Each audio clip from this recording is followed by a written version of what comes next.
Bonjour à tous, alors on va parler un petit peu de cinéma pour une fois, on va parler de ce qui est communément appelé aux États-Unis le MCU. Le MCU, c'est le Marvel Universe en matière de cinéma. Donc Marvel, c'est un des grands éditeurs de bandes dessinées, comics américains depuis des années, depuis les années 50-60, qui a créé des personnages comme Iron Man, Captain America, Hulk, et bien d'autres. Moi personnellement, je suis plus favorable au DCU, c'est-à-dire le DC Comics Universe. Batman, Superman, etc. J'avais d'ailleurs fait un sondage sur Twitter qui a été apprécié par certains et pas du tout par d'autres, où je parlais de Batman et de Superman, qui sont des figures de cinéma américains, des personnages américains, mais qui empruntent évidemment à la mythologie gréco-romaine. Il suffit de penser que la kryptonite, c'est le talon d'Achille, Superman s'apparente plus ou moins à Héraclès ou à Achille, et puis Batman, c'est plus ou moins Ulysse l'industrieux qui crée des machines, etc. Donc vous voyez bien que on est dans un terrain en fait complètement européen. Les Euro-américains, ce sont des descendants d'Européens, donc même si des personnages comme Wonder Woman et tout ça sont américains, sont des créations américaines, elles reposent sur notre mythologie européenne traditionnelle. Ce qui n'est pas du tout le cas de Marvel. Marvel, c'est la notion de mutant, c'est-à-dire que par exemple DC Comics ce sont plutôt des super-héros, et chez Marvel c'est plutôt des mutants, c'est-à-dire que ce sont des gens qui deviennent des héros, généralement, sauf cas particulier, Iron Man et son armure, ou Thor, sont des mutants. Hulk avec les rayons gamma, et d'autres encore. Bien entendu, Captain America, le sérum du super-homme. Voilà, ça c'est l'univers Marvel. Donc Marvel, cinéma. Pourquoi évoquer cet univers?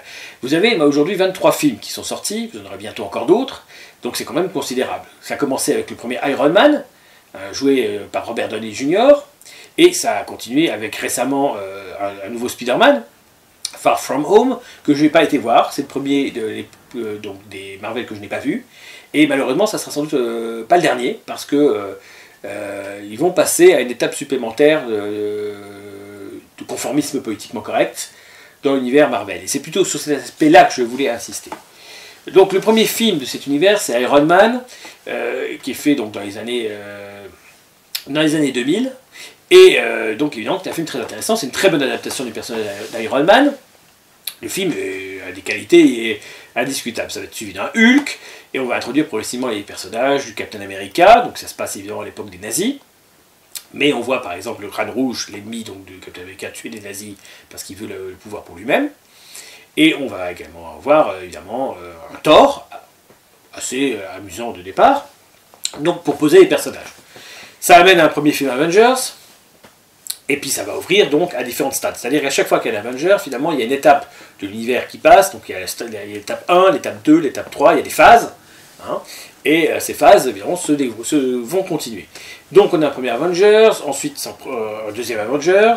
Ça introduit pas mal de personnages. On en profite pour faire un Black Panther, ce qui permet de penser à la communauté afro-américaine en faisant un film qui est plutôt dédié à cela. Un film de Black Panther intéressant parce que finalement le méchant est un afro-américain. Et le gentil est un Africain tout court. Donc, d'une certaine manière, c'est pas si manichéen que ça. On a bien l'impression, évidemment, qu'au-delà du côté fantastique du Wakanda, évidemment complètement imaginaire, hein, puisque vous avez le continent le plus pauvre du monde qui subitement découvre qu'il a une civilisation quasiment d'ordre futuriste à mort, en plein milieu, hein, mais bon, c'est conforme à l'univers Marvel, donc c'est pas... Voilà, mais bon, évidemment, c'est n'importe quoi.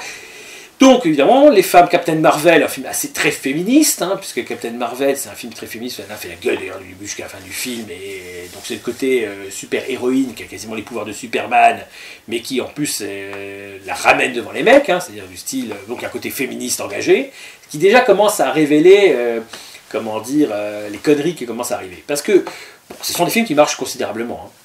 Hein. Iron Man 3, à mon avis, n'était pas à la hauteur des autres films. Et puis il y a eu un Thor 2, il y a eu un Thor 3 Ragnarök, etc. Et on finit par donc un double film assez puissant, puisque donc Avengers Infinity War, qui va être suivi ensuite d'Avengers Endgame. Alors je vais en parler un peu plus. Donc là on est en train de filmer à quelques jours de la sortie du Blu-ray, sortie internationale du Blu-ray de Avengers Endgame. Et moi j'ai vu tout ça. Avengers 3, c'est un film assez remarquable dans le sens où d'abord le méchant est vraiment charismatique, hein, c'est le fameux Thanos, et qui a un projet d'exterminer la moitié de l'univers, et donc la moitié de l'humanité. Alors on pourrait lui reprocher de ne pas avoir une approche sélective de qui il élimine, et d'éliminer de manière indifférenciée à 50-50. Bon, on aurait pu...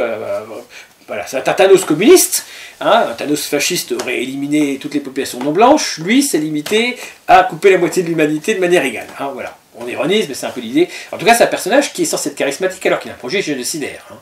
Et génocidaire à l'échelle de l'univers. Donc c'est quand même pas rien. Donc un film assez surprenant. Où là, la plupart des super-héros, en tout cas presque tous, sont là, sont présents, à quelques exceptions compris, il manque la Guêpe, il manque quelques autres, pour s'opposer évidemment au plan de Thanos qui consiste à s'emparer des 5 pierres d'infinité qui lui permettront d'avoir tous les pouvoirs, globalement. Donc chacune a une caractéristique, et lui, au début, le film va surtout être la traque de ces pierres. C'est-à-dire qu'en fait, la mission des Avengers, au sens large de toute l'équipe Marvel, les super-héros, c'est d'empêcher Thanos de récupérer les pierres. Malheureusement, Thanos récupère pierre après pierre, jusqu'à faire ce qu'on appelle, je crois, le snap, c'est-à-dire qu'à un moment donné, il prend le gant d'infini, qui est un gant en rouge extrêmement puissant, où il y a toutes les pierres, et il fait une sorte de zapping général, c'est-à-dire que la moitié des populations de l'univers, toute espèce confondue, disparaît. Du jour au lendemain, devient une sorte de cendre ou de poussière. Évidemment, c'est la fin du film, du 3, qui annonce ça. Et donc, c'est une fin qui finit mal. Alors évidemment, ça annonce, évidemment, ça donne l'envie d'un 4 considérable, et c'était le but, mais effectivement, le fait de faire gagner le méchant à la fin du 3 est assez remarquable. Parce que c'est une victoire totale, où la moitié des super-héros, voire plus, disparaît d'un coup, donc c'est quand même quelque chose d'assez considérable. Alors après, ils vont faire un Ant-Man et la Guêpe, donc un Ant-Man 2, où le fameux snap n'apparaît qu'à la fin, et donc vient ensuite ce Avengers Endgame. Alors Avengers Endgame, bon, attention pour ceux qui n'ont pas vu le film, je révèle des informations du film. Hein. Le fait comment on appelle ça, il y a un mot anglais évidemment qui est adapté pour dire qu'on révèle des éléments. Du spoiling, voilà, je fais du spoiling. Bon, donc, le 4e film est de très bonne qualité, ça c'est un film qui a fait donc presque 3 milliards de rentrées cinéma et produits dérivés pour l'instant, sans parler des bénéfices Blu-ray et autres qui vont arriver.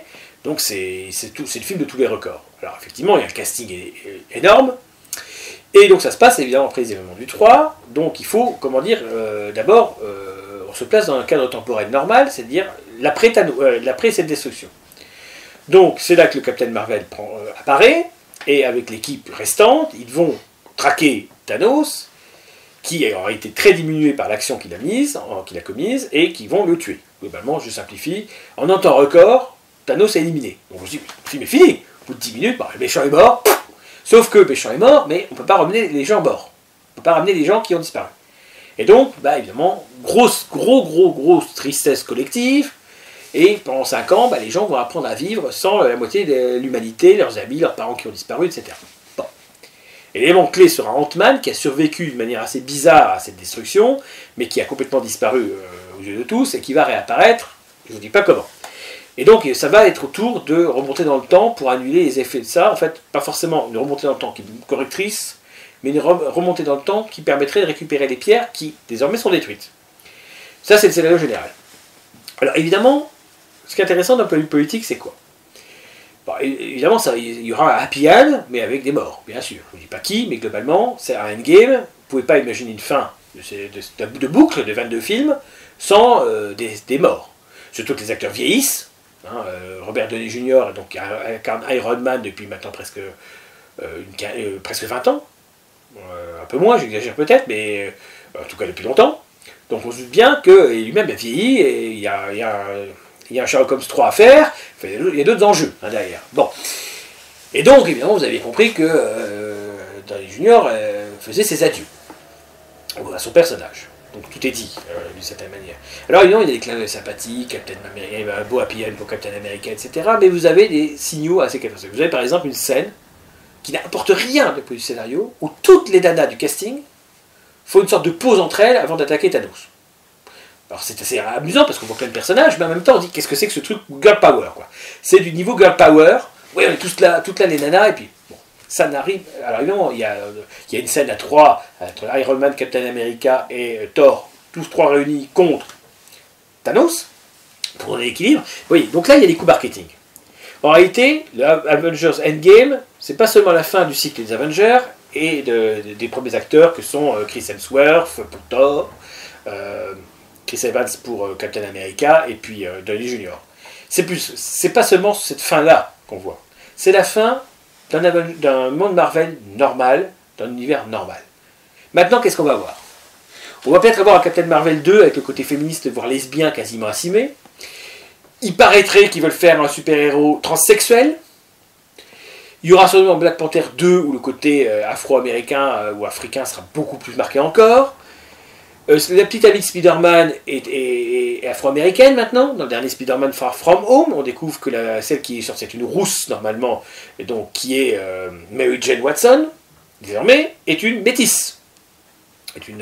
Ou une afro-américaine. Donc on fait n'importe quoi.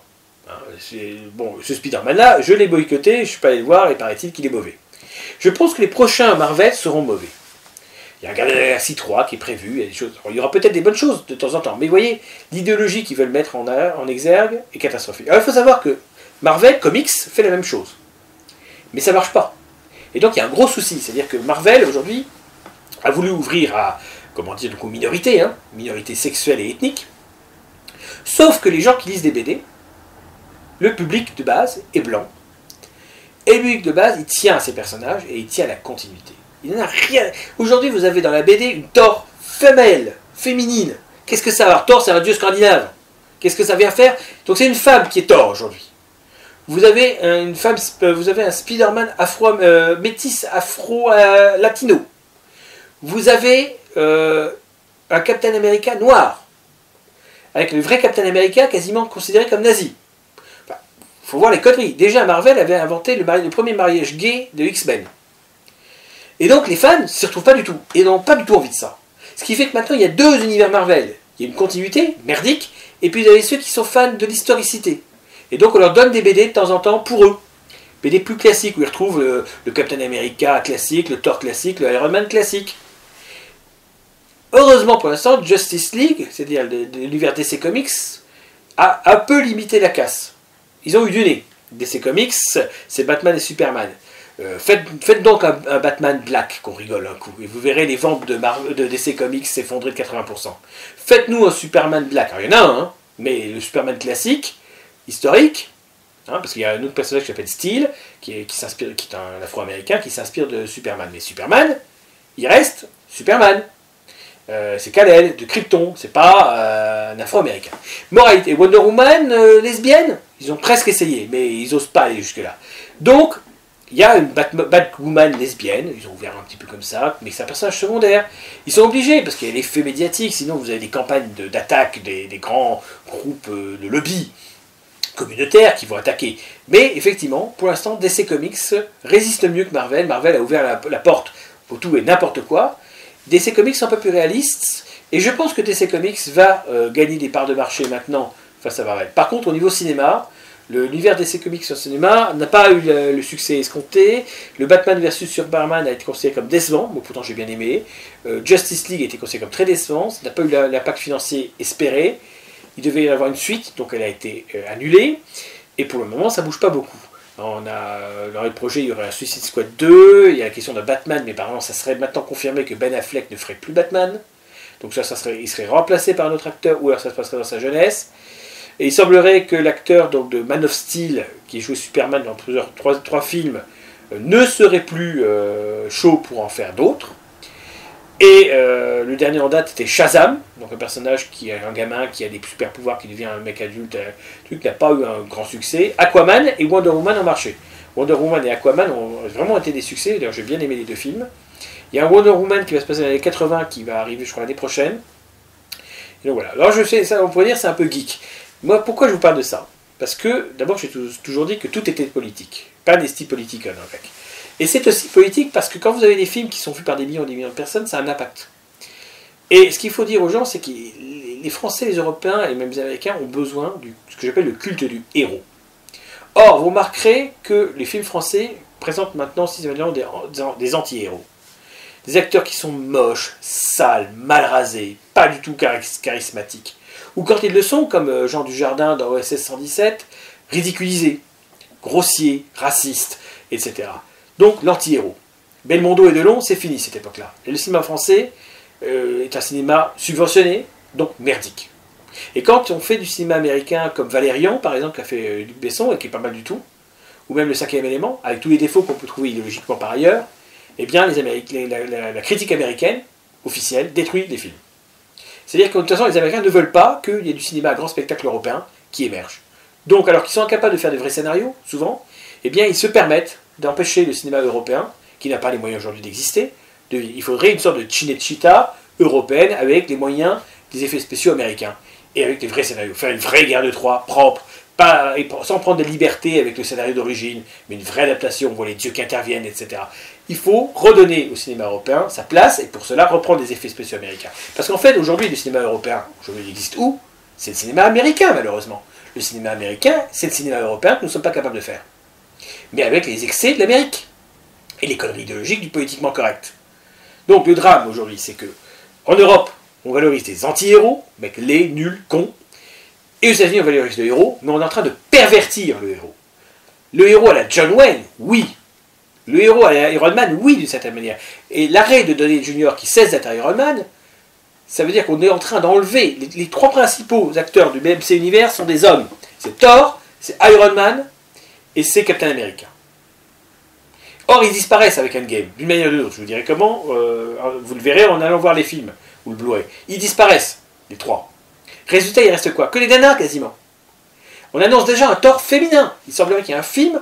Alors, le Thor féminin, pour expliquer ce que c'est un petit peu, dans l'univers Marvel, c'est que Thor a une petite amie, qui s'appelle Jane, et qu'à un moment donné, elle va découvrir qu'elle a un cancer, et que finalement, le marteau de Thor qui lui est donné, lui permet de guérir son cancer. C'est-à-dire que quand elle est Thor, elle n'a plus de cancer, et puis quand elle redevient Jane Foster, le cancer reprend sa marche. Donc ils vont sans doute essayer, puisque c'est dans l'univers BD, de mettre un Thor au féminin, sachant que Thor a renoncé à son marteau, etc.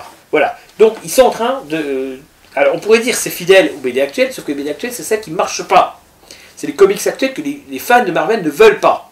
Et ils vont sans doute le faire au niveau cinéma. Donc la grande époque des films Marvel qui ont cartonné, à mon avis, c'est terminé. Et maintenant, ils vont faire que moins bien.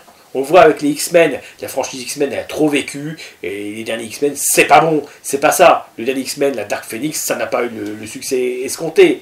Les gens veulent autre chose. Et donc, je pense qu'on est le endgame de Avengers 4, le titre, c'est la fin d'un jeu qui a été créé avec le premier Iron Man, et c'est un nouvel univers, une nouvelle phase qui va être créée. Et cette phase, gare à vous, à mon avis, ça va être du politiquement correct à mort. Attendez-vous à des super-héros lesbiennes, transsexuels, métis et autres. Ça va être la fête au village, à mon avis. Et donc, ça va autant, il y aura de films comme ça qu'il y aura de best en salle.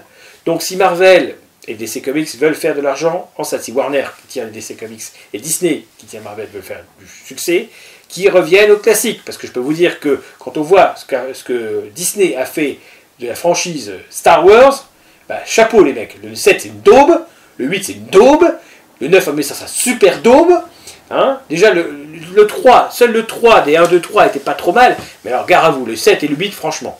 Heureusement que John Williams fait la bande son, parce qu'il est génial et il reste génial, mais c'est vraiment ce qui est bien. Les effets spéciaux, ok, leur scénario de merde, mais c'est nul.